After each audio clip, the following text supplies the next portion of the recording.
Two of the hottest teams in the NBA, two of the most different teams in the NBA met tonight in what was billed as the Battle of the MVPs, Pascal Siakam versus Luka Doncic. Must-watch television. It went right down to the wire. It was super exciting. Unfortunately, the Raptors lose by 1 in what was just a heart-stopper of a game. It did not disappoint. That fourth quarter was a revelation of sorts. We're going to talk about some crucial errors down the stretch that the Raptors made. We're going to talk about the key stats of the game, and we're going to talk about my key takeaways. If you're new around here, my name is Robert. This is Pensare Basketball. Hit subscribe, grab your coffee. Let's get to it. First, let's talk about the errors. There were quite a few of them down the stretch. Doncic on Scottie, had him on an island on the left side of the floor. Doncic has a step back three. He hits it in his face. Scottie doesn't recover in time. I know the ankle is bothering him, but he's long enough to contest that shot. And the irony for Scottie and the Raptors is that it's almost the identical shot that Luka hit on him last year. Difference is, last year, Nurse was upset that Scottie didn't contest the shot. This year, Scottie was upset at himself. The next play was Scottie against Luka again on an isolation, this time on the right side. Gary Trent Jr. offers some support by coming over as the help defender. Unfortunately for Scottie Barnes and Gary Trent, it ends up being a help to Luka Doncic, who ends up using Gary Trent Jr. to set a pick on Scottie Barnes. You could tell those two were really trying to work out the calculus on what happened in the next time stoppage. The third mistake, you don't expect it, but OG Anunoby made a crucial error down the stretch as the shot clock was running down. That's just not a gamble I'm willing to say is a high IQ play for OG Anunoby. Unfortunately for the Raptors, Doncic is not only an incredible free throw shooter, but he's also a very error-free player with the ball down the stretch. He's not going to cough it up. Very unlikely that OG gets that steal. I get why he gambled. I understand, but 9 times out of 10, that's going to be a foul, and Doncic, of course, hits those 2 free throws. The final error, which really cost the Raptors, and you can tell this one, is the one that Nick Nurse is really going to talk about. It's really frustrating to have the game within your grasp. OG Anunoby cuts down the middle, hits that dunk, and the Raptors just don't foul. They press, they go for the steal, but that foul needed to come at about the 7-second mark. Instead, the Raptors let so much time take away that they're left with 3 seconds on the clock by the time they put the Mavs on the line. And at that point, it becomes a 4-point game once the Mavericks hit the free throws and the Raptors are out of options with just 3 seconds left on the clock and a timeout. First stat that sticks out, OG Anunoby's 5 steals, obviously making a case for DPOY, talking about it a lot. I understand that DPOY and or first team or second team all defense selection would really help in his next contract negotiation, which will probably happen next offseason. So I certainly understand why he's campaigning for it, but he is playing within the Raptors defense and he is a real pest in those passing lanes. The second stat, of course, Scottie Barnes has to get a triple-double the day after I make a video about why triple-doubles are overrated. That is also irony. But I will commend him. He had an incredible stretch of 14 minutes after Pascal Siakam went down.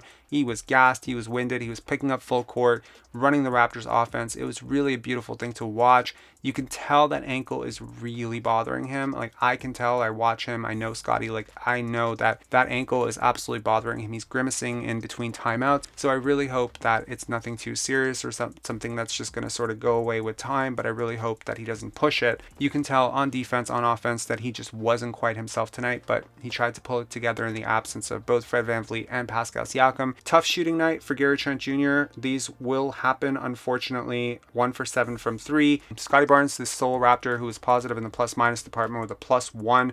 38 minutes played, but off the bench it was Chris Boucher who was very instrumental in that fourth quarter comeback, crashing the glass, just a menace for the Raptors. 2 for 6 from 3. He had an incredible 4 offensive rebounds. I'm always amazed when I see Chris Boucher. I've had my ups and downs with him over the years and his basketball IQ, but man, you cannot question his hustle and his heart and how hard this guy goes. And he's setting picks and he must be 220 pounds dripping wet. And it's really just incredible to see the heart that he plays with. And he really was a warrior for the Raptors tonight. And I really do credit him with so much of what went right for the Raptors in the fourth quarter. Precious Achiuwa was just incredible. It's really good to see him have these glimmers of good performances. Of course, in a season that hasn't started exactly as he would have liked it to, but 15 points, 8 rebounds And, in 26 minutes off the bench, he was really good. Otto Porter was, to me, just an unheralded hero of the night. He played 20 minutes, which is a step up. Obviously, the Raptors are stepping his minutes up a little bit here. He's an incredible player. He plays the right way. And, man, defenses really hone in on that guy when he's on the court. And you can tell Scottie is just looking for him every time up the court. And for good reason. He's an incredible shooter. He is a really good rebounder. He's a very good team defender. We saw some key deflections from him tonight, which really seemed to mess up the Mavericks offense and just disrupt the offense. So I think Otto was incredible and a stabilizing force. I know that Nick Nurse understands the value of having an Otto Porter Jr. on the court. How you got to look at it, you just got to go and nobody's feeling sorry for you, right? When you're losing players, you got to keep playing.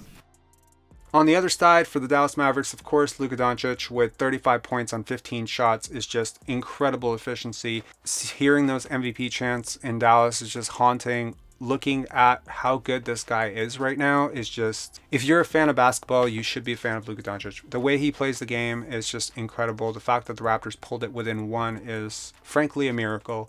And I know that the Dallas Mavericks are off to a really hot start, but Doncic is breaking all sorts of records. He's a man on a mission after last year's Western Conference Finals defeat. And I think this is just a player who's ascending. And it's just scary to think that if he can get into shape and he can get himself committed to the defensive end, because it's very clear to me from watching him that he is way more engaged on the defensive end this year. It's just scary to think where this guy might be in 2 or 3 years, given where he is at this young age right now. 3 key takeaways from this game. First, Otto Porter Jr. will definitely be closing games for this team at some point this season. I would expect that to happen at the second half of the season. I think he's just incredible. You can tell Scottie Barnes is just looking for him constantly, and for good reason. Scottie practices with him every day. He knows how incredible a shooter he is. He just makes the right plays. He doesn't make a lot of mistakes. He's a really smart player. He's a good defender. You can see he just broke up like 2-3 plays tonight with his long arms. He just times the help perfectly. I just don't think you can teach the type of basketball that Otto Porter plays. Like, there's a lot of raw prospects on this team, a lot of guys who picked the basketball late, a lot of guys who are just a little bit newer to the game. So having a guy like Otto, having guys like Thad, just guys who really think the game and really understand it on the court is a really stabilizing force, especially if you're a coach who hates turnovers like Nick Nurse. The second takeaway of the night is get well soon, Fred VanVleet and Pascal Siakam. Honestly, the Raptors are not going to out-talent most teams. They're going to out-scheme most teams on most nights. And honestly, without 2 of your 4 best players, it's a little bit too much to overcome. The Raptors, of course, started last year 7-4 without Pascal Siakam. They weathered the storm in the playoff without Fred VanVleet, but not having both of them at the same time, you can tell that the Raptors look a little bit disorganized. Despite Scottie's incredible passing and vision down the stretch, you could tell there were just a couple of possessions where guys were just looking around at each other and they didn't know what to do. And it reminded me a little bit of the Cavs when LeBron wasn't on the floor. Like, people are just kind of like passing the ball around because they're just not used to shooting and or creating in those situations. So, look, injuries can be a good thing as well. There are guys who can grow in situations that they wouldn't otherwise be in.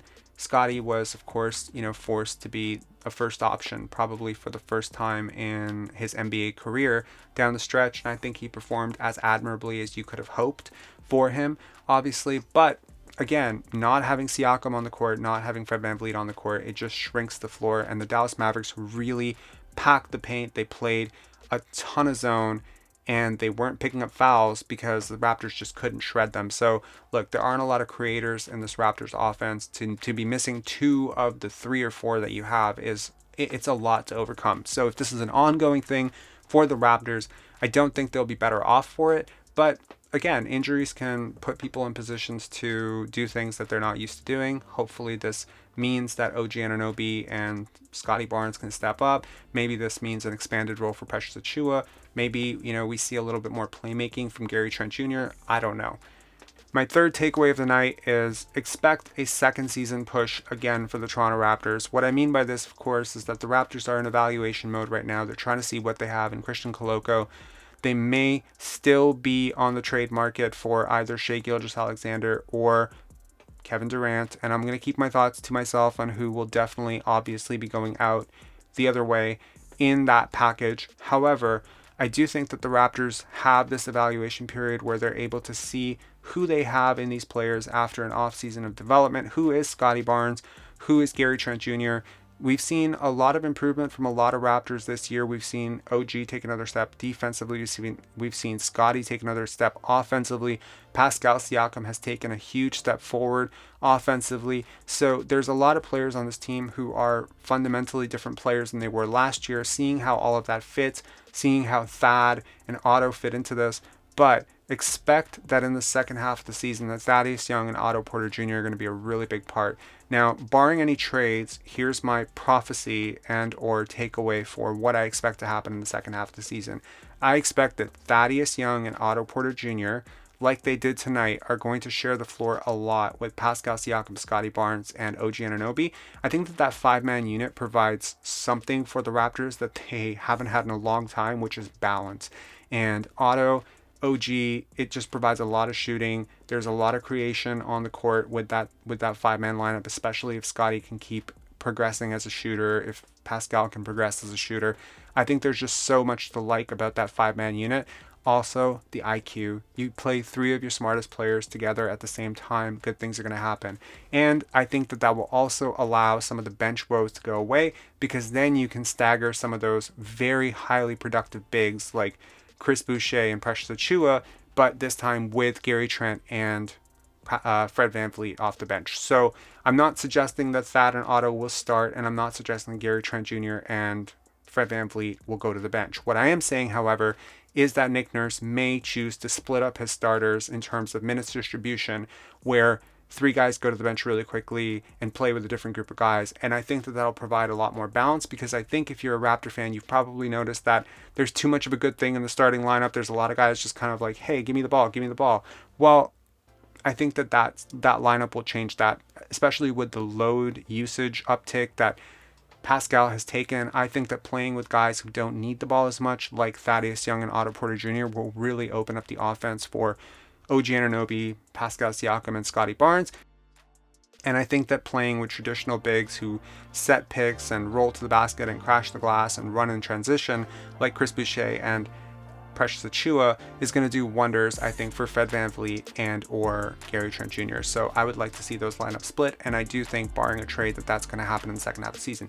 If you're a Maverick fan, look, rejoice, light a candle. You have probably, when it's all said and done, one of the top 10 players of all time. Witness the birth, witness the growth, witness the miracles, witness the playoff moments. But if you're a Raptor fan, honestly, I think there's a lot to be optimistic about, not just with Scottie Barnes and OG Anunoby and Pascal Siakam, but with a lot of the other players on this team too.